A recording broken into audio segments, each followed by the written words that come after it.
ರಾಜ್ಯದ ಸಂಪೂರ್ಣ ಬೌದ್ಧರಿಗೆ ನೀಡಲೇಬೇಕು ನೀಡಲೇಬೇಕು 1949 ಅನ್ನು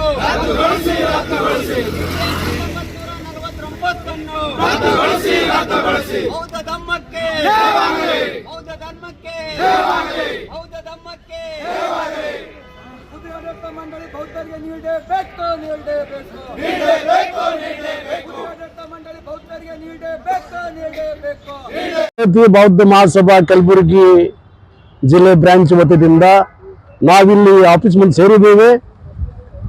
ಅತ್ಯಂತ ದೇಶದಲ್ಲಿ ಉದ್ಲಾಗಿ ಏನಪ್ಪಾ ಅಂದ್ರೆ ನಮ್ಮ ಇದು ಒಂದು ಪ್ರೊಟೆಸ್ಟ್ ಮಾಡ್ತಾ ಇದ್ದೀವಿ.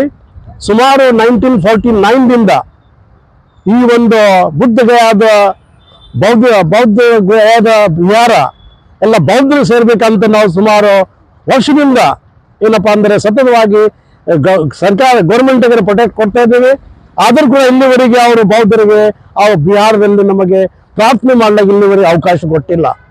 ಅದಕ್ಕೋಸ್ಕರ ಇಡೀ ಕಾಶ್ಮೀರದಿಂದ ಕನ್ಯಾಕುಮಾರಿವರೆಗೆ ನಮ್ಮೆಲ್ಲ ಬೌದ್ಧರು ಏನಪ್ಪಾ ಅಂದ್ರೆ ಪ್ರೊಟೆಸ್ಟ್ ಮಾಡ್ತಾ ಇದ್ದೀವಿ. ಇವತ್ತ ಸಂವಿಧಾನ ದಿನ ನಿಮಿತ್ತವಾಗಿ ನಾವಿಲ್ಲೆಲ್ಲ ಸೇರಿದ್ದೀವಿ.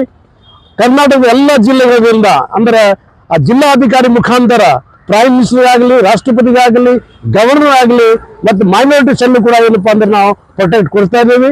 ಹೀಗಾಗಿ ಈಗಾಗಲೇ ನಮ್ಮ ಸ್ನೇಹಿತರು ಹೇಳಿದ್ರು ಏನಪ್ಪಾ ಅಂದ್ರೆ ಬಾಬಾ ಸಾಹೇಬ್ ಅಂಬೇಡ್ಕರ್ ಸುಮಾರು ಹಿಂದೆ ಹೇಳಿದ್ದಾರೆ 1956ನಲ್ಲಿ ನಾವು ಭಾರತ ಬೌದ್ಧ ಧರ್ಮ ಮಾಡ್ತೀನಿ. ಇದು ಅರ್ಥ ಅಂದರೆ ಎಲ್ಲ ಜನರಿಗೆ ಬುದ್ಧಿವಾನ್ ಮಾಡ್ತೀವಿ ಅಂತ ಹೇಳಿದ್ದಾರೆ. ಹಾಗಾಗಿ ಮಾನವ ಸಲ್ಲ ಕೊಟ್ಟಂತ ಬೌದ್ಧ ಧರ್ಮ ಎಲ್ಲರಿಗೂ ಅನುಕೂಲ ಇದೆ. ಅದಕ್ಕೋಸ್ಕರ ನಾವು ಈಗಾಗಲೇ ನಮ್ಮ ಪ್ರತಿನಿಧಿಗಳು ಹೇಳಿದರು, ಈಗ ಮುಸ್ಲಿಮರ ಮಸ್ಜಿದಲ್ಲಿ ಮುಸ್ಲಿಮರು ಪ್ರಾರ್ಥನೆ ಮಾಡ್ತಾರೆ, ಜೈನದಲ್ಲಿ ಅವರು ಇರ್ತಾರೆ, ಬಟ್ ಬೌದ್ಧರು ಇರ್ತಕ್ಕಂಥ ಇದು ಸಂಘಟನೆ ನಮ್ಮ ಕೈದಲ್ಲಿ ಇಲ್ಲ, ಬ್ರಾಹ್ಮಣರ ಕೈದಾಗಿದೆ.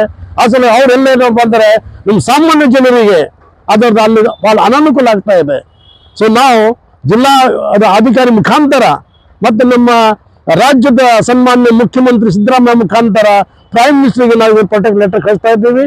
ನಾವು ಮೀಡಿಯಾದವರು ಕೂಡ ಎಲ್ಲರಿಗೂ ಒಂದು ವೈಡ್ ಪಬ್ಲಿಸಿಟಿ ಕೊಟ್ಟು ಇದು ಅಧಿಕಾರ ಸಿಗಬೇಕಂತ ಈ ಸಂದರ್ಭದಲ್ಲಿ ನಾನು ತಮ್ಮ ಎಲ್ಲರಿಗೆ ವಿನಂತಿಸ್ತೇನೆ.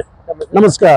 ನಾನು ಪ್ರೊಫೆಸರ್ ವಿ ಟಿ ಕಾಂಬ್ಳೆ ಅಂತ ಭಾರತೀಯ ಬೌದ್ಧ ಮಹಾಸಭಾದ ಜಿಲ್ಲಾ ಅಧ್ಯಕ್ಷ ಆಗಿ ಮಾತಾಡ್ತಾ ಇದ್ದೇನೆ. ನಮ್ಮ ಜೊತೆ ನಮ್ಮ ಎಲ್ಲ ಹಿರಿಯರ ಪದಾಧಿಕಾರಿಗಳು ಇಲ್ಲಿ ಉಪಸ್ಥಿತರಾಗಿದ್ದಾರೆ.